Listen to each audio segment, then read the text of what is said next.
Welcome back to channel. आज हम पढ़ेंगे new chapter the glimpses of India. अब इस चैप्टर से ये पता चल रहा है, इस चैप्टर में हम पढ़ेंगे कि जो इंडिया का जितना भी व्यू है, यानी कि जितना भी इंडिया में जितना भी डिफरेंट डिफरेंट कल्चर है उसके बारे में पढ़ेंगे। जैसे पार्ट फर्स्ट में हम क्या कवर अप करेंगे, अ बेकर फ्रॉम गोवा, यानी कि गोवा का जो कल्चर होगा, जो वहाँ पे बेकर क्या बनाता होगा, ब्रेड, उसके बारे में पढ़ेंगे। नाउ जो सेकंड पार्ट आएगा वो कूर्ग, जो ये डिस्ट्रिक्ट है कर्नाटका की, वहाँ पे जितना भी कुछ होगा वो पढ़ेंगे सेकंड पार्ट में। और जो थर्ड पार्ट आएगा यानी कि टी के बारे में, जो असम की जो टी का कल्चर है, यानी कि जो फेमस है असम टी के लिए, अब उसके बारे में पढ़ेंगे।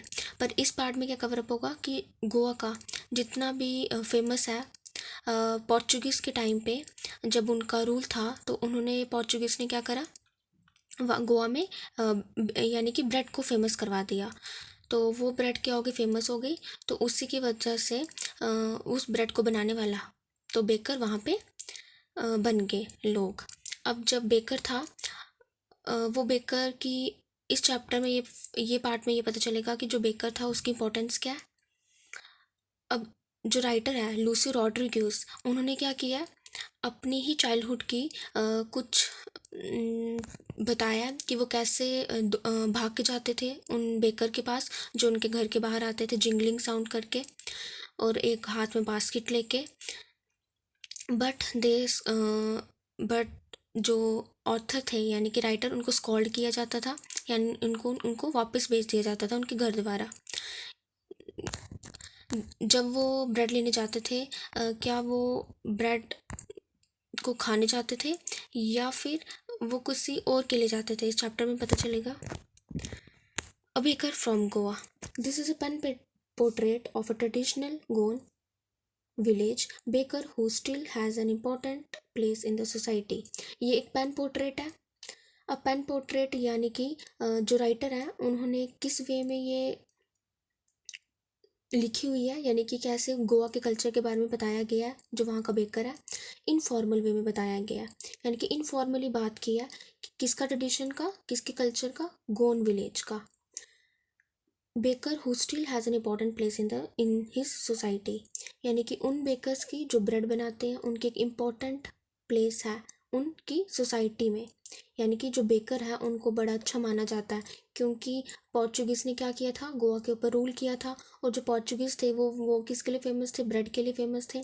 तो वो अगर उन्होंने तो पोर्चुगीज़ ने गोवा को तो छोड़ दिया आज के टाइम पे, पर फिर भी आज के टाइम पे वहाँ पे फेमस क्या है, ब्रेड, यानी कि बेकर जो ये काम करते हैं। Our elders are often heard reminiscing nostalgically about those good old Portuguese days. हमारे जो एल्डर्स, अब राइटर क्या कहते हैं, हमारे जो एल्डर्स हैं वो क्या है, उन पुराने दिनों को याद करते हैं, वो पोर्चुगीज डेज जब पोर्चुगीज का क्या था, रूल था।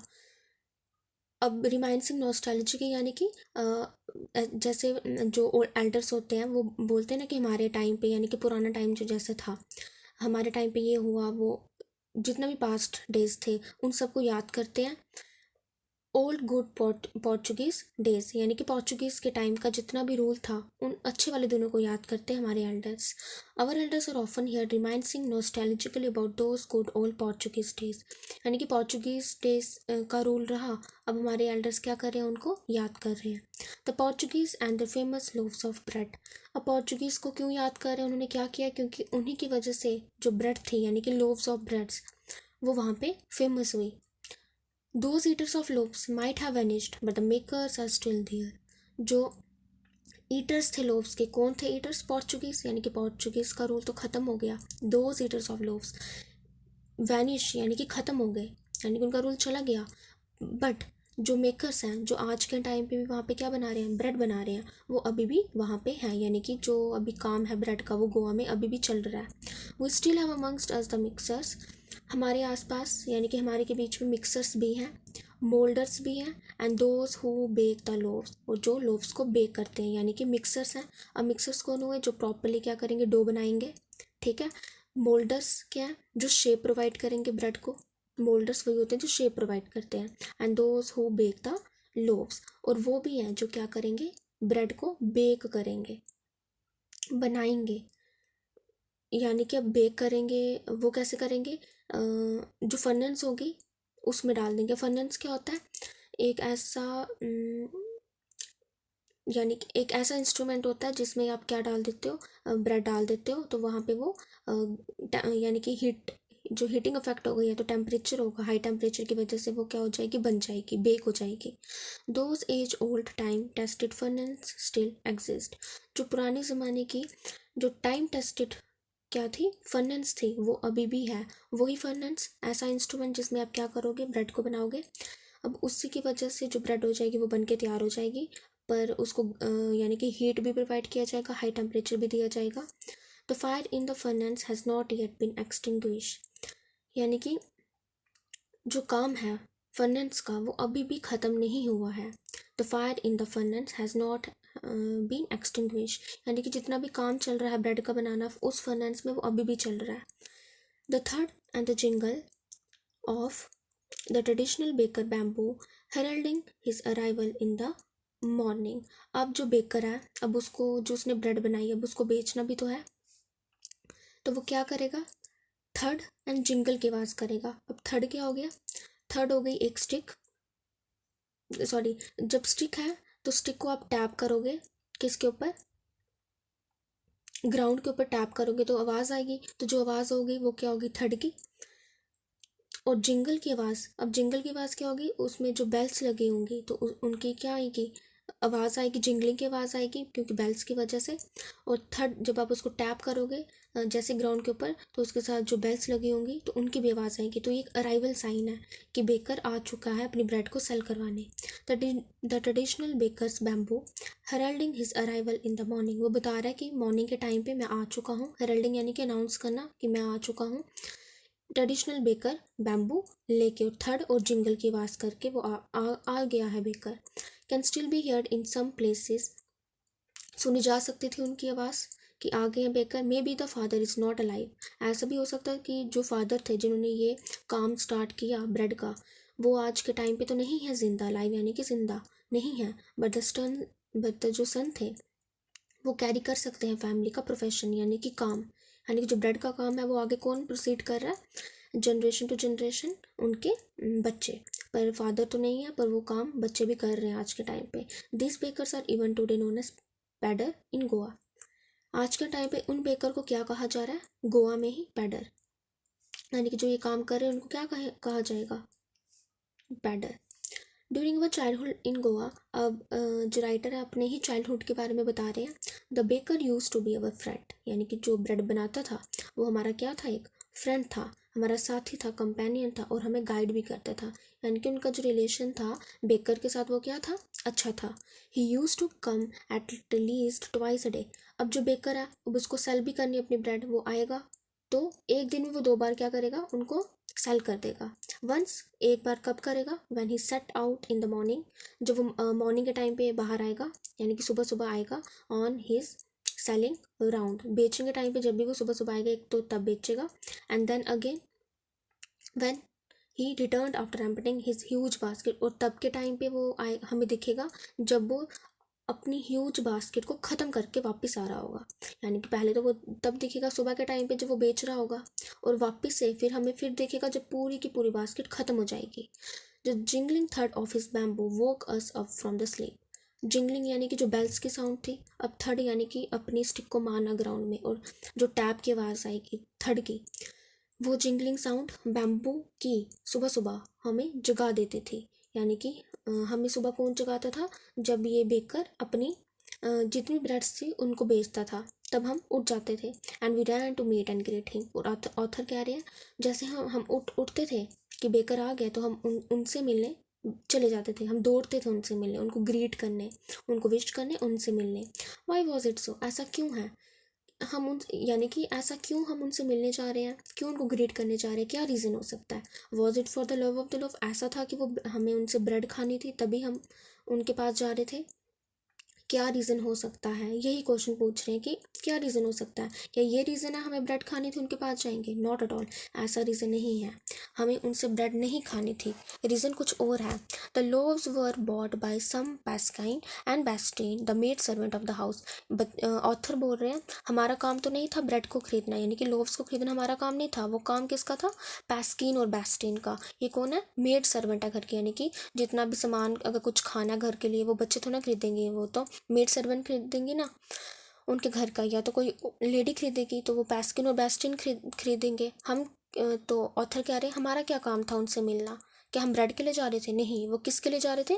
What we long for those bread bangles, हम चाहते थे उन ब्रेड बैंगल्स को लेना, ब्रेड बैंगल्स को लेना, विच वी चूज केयरफुली, वो भी हम कैसे चूज करते थे?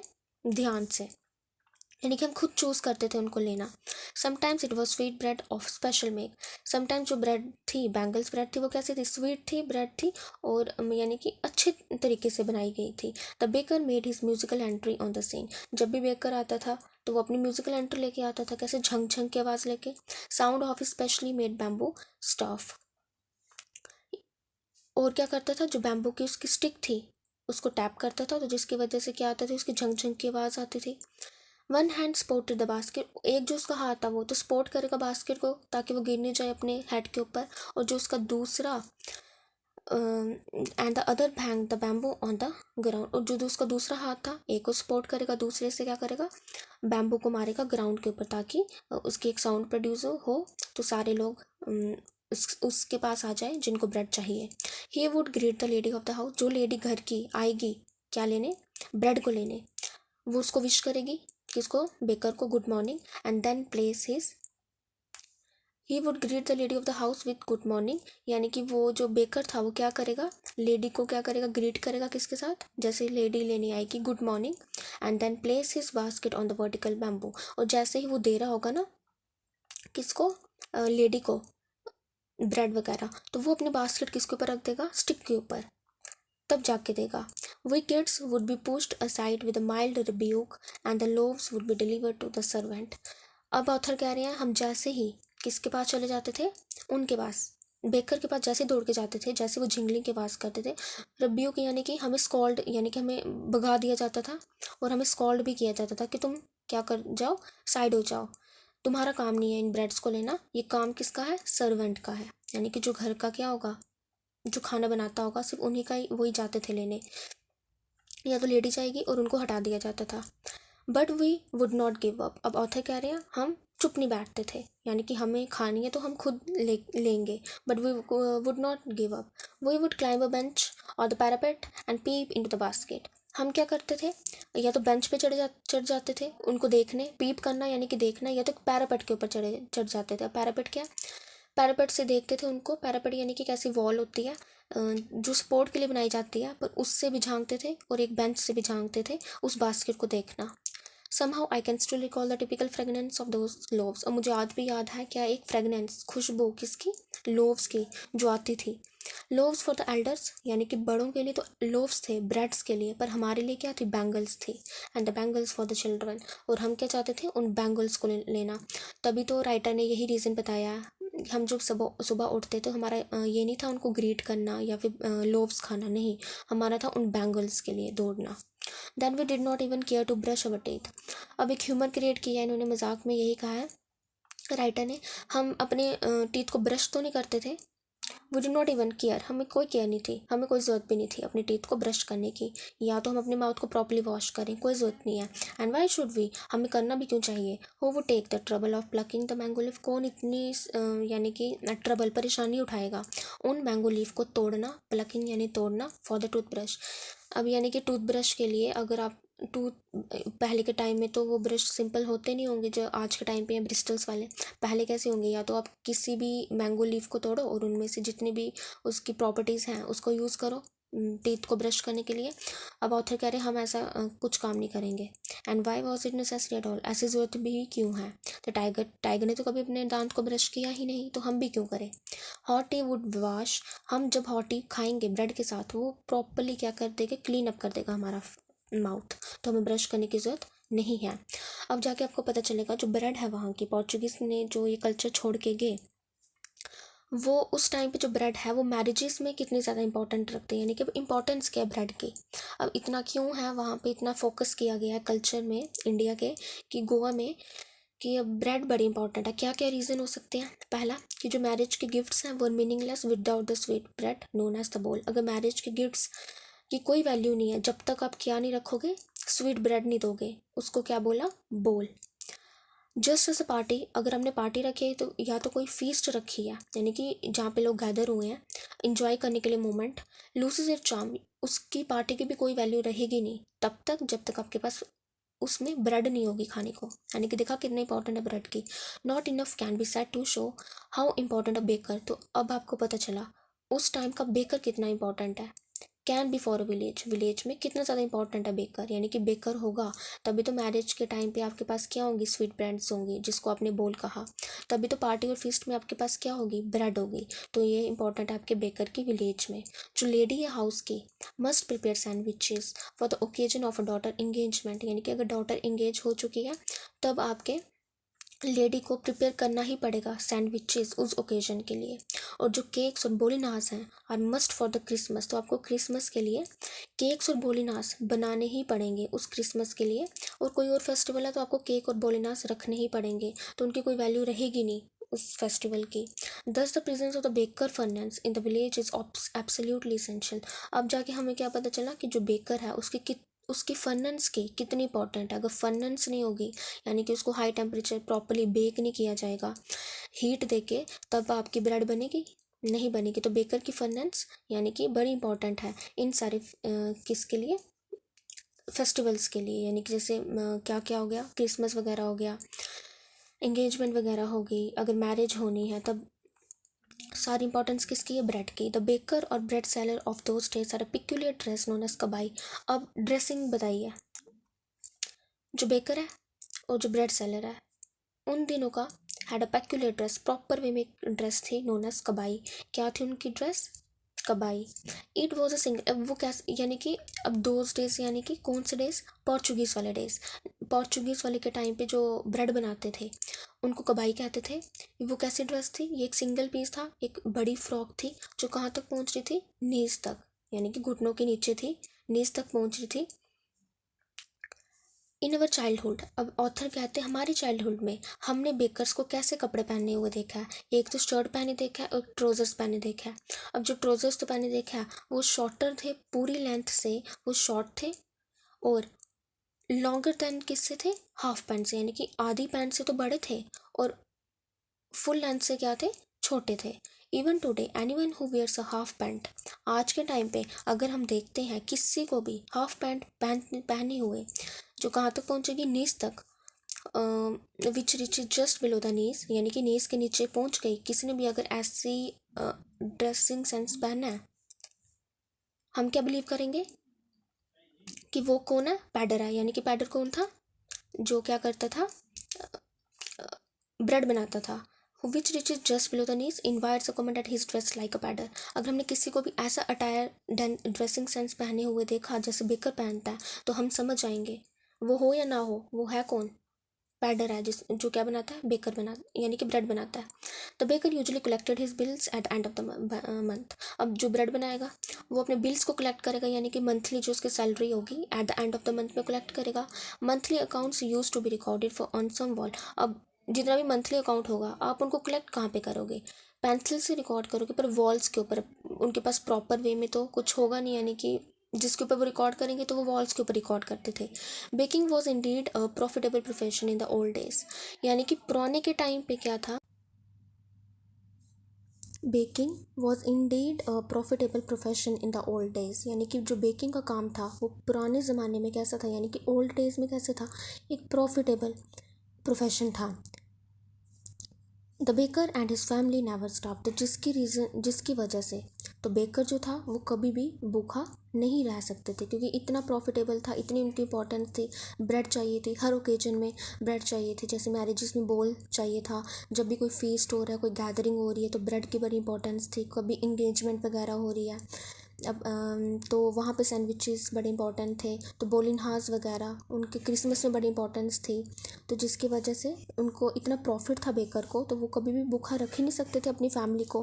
ही and his family and his servants always looked happy and prosperous.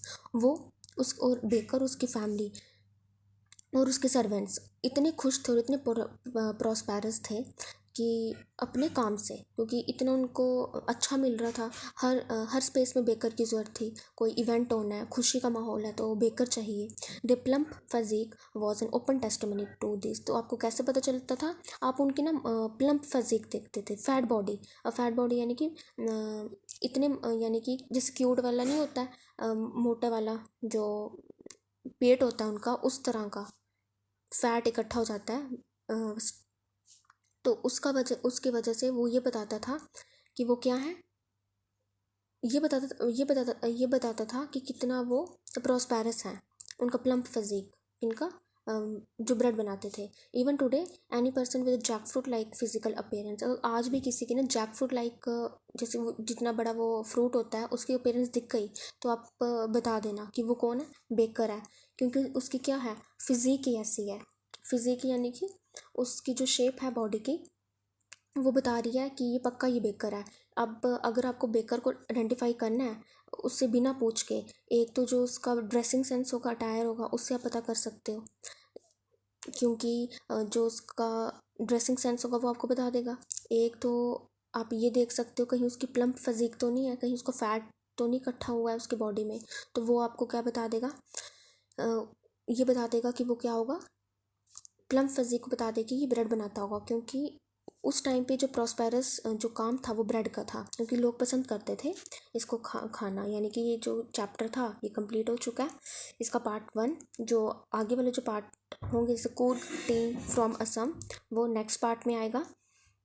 वो किसकी समरी, हमने इसमें क्या पढ़ा कि जो राइटर है उन्होंने क्या किया, पेन पोर्ट्रेट किया गॉन विलेज का, यानी कि इनफॉर्मल वे में उनके बारे में बताया कि कैसे कैसे बेकर कितना इम्पोर्टेंट था।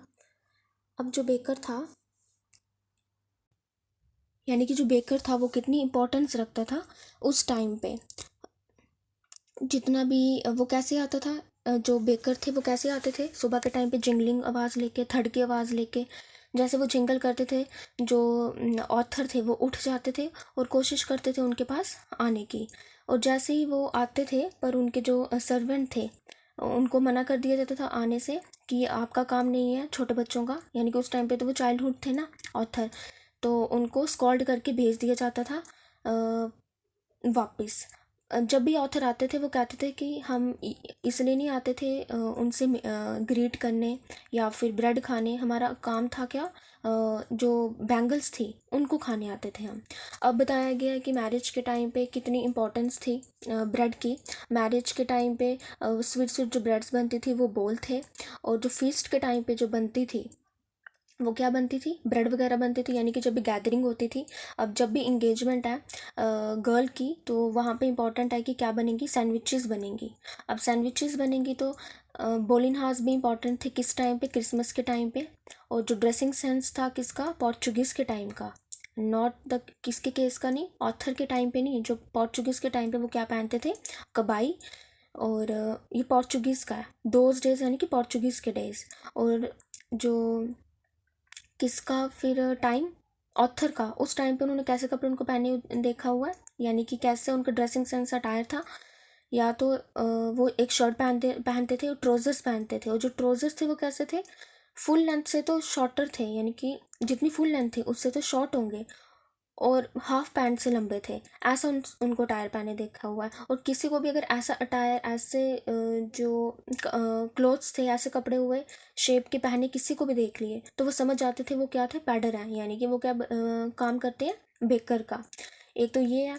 और उनका जो प्लम्पी फिजिक है, यानी कि जो उनका पेट है जो बाहर की तरफ निकला हुआ है, वो भी बताता था कि वो क्या करते हैं, ब्रेड का काम करते हैं। ये सब कुछ बताता है कि जो ब्रेड है गोवा में पोर्चुगीज़ की वजह से आने से, वो वहाँ पे एक बूस्ट मिला उनको, ताकि वो काम करे किसका, ब्रेड का। और जिसकी वजह से लोग क्या हो गए, फादर भी और सन भी उन्होंने कंटिन्यू में रखा जो काम था ब्रेड का बनाने का। आगे, यानी कि इंडिया की जो कल्चर है वो पता चला हमें। Okay, thank you. I hope you like this video. Do like, share and subscribe with others. जो आगे जो पार्ट्स होंगे कूर्ग टी फ्रॉम असम वो नेक्स्ट वीडियो में आएंगे। Okay, thank you.